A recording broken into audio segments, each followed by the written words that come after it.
एक छोटा सा होली का गुब्बारा और एक पल का गुस्सा और एक ऐसी गलती जिसने एक जवान की जान ले ली।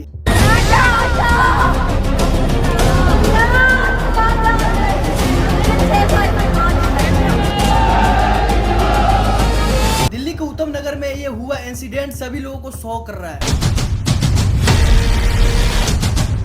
ये कहानी है तरुण की। एक आम लड़का जो अपने फैमिली के साथ उत्तम नगर में रहता था। सब कुछ नॉर्मल चल रहा था, लेकिन होली के दिन कुछ ऐसा हुआ जिसे किसी ने सोचा भी नहीं था।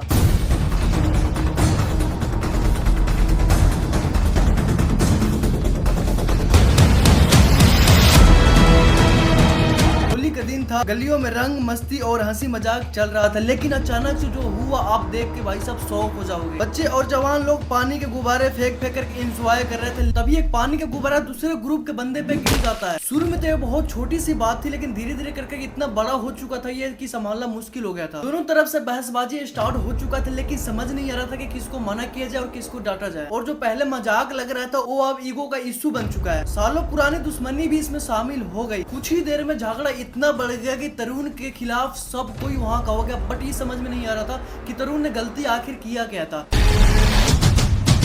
इसके पीछे किसका हाथ हो सकता है, इसके पीछे क्या रीजन हो सकता है, ये तो किसी को नहीं पता। बट इतना तो पता है कि तरुण के खिलाफ सब कोई खड़े हो गए थे और फिर उस पर हमला कर दिया गया। तरुण को गंभीर चोट लगी और उसे तुरंत हॉस्पिटल में ले जाया गया, लेकिन डॉक्टर ने उसकी जान नहीं बचा पाया। और इस इंसिडेंट के बाद पुलिस ने तुरंत एक्शन लिया। अभी तक पता आ रही है कि कई लोगों गिरफ्तार भी हो चुका है जो तरुण को मारा है, हत्या किया है। लेकिन मुझे ये समझ में नहीं आ रहा कि तरुण का आखिर हत्या क्यों हुआ। लोगों में गुस्सा और डर दोनों दिखने को मिला।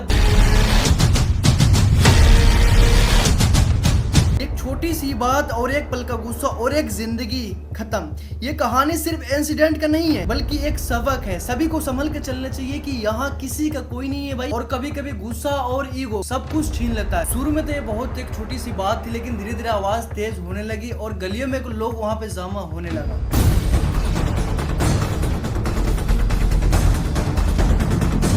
देर में तो बात इतना बढ़ गया है कि दोनों तरफ से एक दूसरे लोग एक के सामने आने लगा और माहौल पूरी तरीके से खराब हो चुका था। और गुस्सा कंट्रोल से बाहर चला जाता है तो इंसान सोचना भी बंद कर देता है, और यही यहाँ भी हुआ। अचानक से सॉल्यूशन भी और सीरियस हो चुकी थी, लेकिन कोई भी वहाँ पे ये नहीं था समझाने वाला कि भाई साहब ये क्यों झगड़ा हो रहा है। जैसे कि आपको पता है कि झगड़े में अगर 5 लोग समझाने वाला होता है, 10 लोग बिगाड़ने वाला भी होता है। तो यही माहौल यहाँ भी बन चुका था। कुछ ही घंटों बाद वहाँ पे पुलिस पहुंचता है और सारे लफड़े को वहाँ पे शांत किया जाता है, ठीक है। लेकिन ये कहानी यही खत्म नहीं होता, ये कहानी घर तक चली जाती है। कहावत है कि पुरानी दुश्मनी किसी न किसी दिन बदला लेके रहेंगे, ठीक है। तो यही कहानी यहाँ भी बन चुकी थी। अब इतना तो मुझे पता नहीं है कि बट इसका हत्या कैसे हुई, मारपीट कैसे हुआ, लेकिन मैं स्टोरी की मदद से आपको दिखाना चाहता हूँ कि आखिर तरुण का हत्या कैसे हुई थी, ठीक है। तरुण को ऐसा पीटा गया कि भाई सब उसको हॉस्पिटल से रेफर किया गया। जैसे हॉस्पिटल से लेकर घर आ रहे थे तब तक रास्ते में उसकी डेथ हो गई।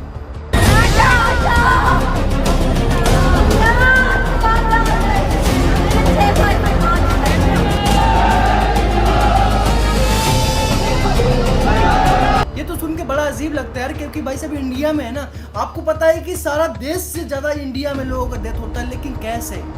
आखिर इसके पीछे सरकार कहाँ है? सरकार के हाथ का है? सरकार को क्या नजर नहीं पड़ रहा है? आखिर ऐसे कैसे हो सकता है? एक होली की गुब्बारा, रंग की गुब्बारा जो एक बंदे पे पड़ता है, उसके वजह से एक जवान की जान जा सकती है। और बीच में जैसे ईद का त्योहार था, आपको पता है कि ईद में इतना लफड़ा हुआ था कि भाई सब उसको संभालना तो इतना मुश्किल हो चुका था, ये तो किसी का कंट्रोल में नहीं था। जैसे कि होता है ना कि ईद तो हम उनको खूब मनाएंगे कि भाई सब ऐसे ईद मनाएंगे, पाकिस्तान भी याद रखेगा।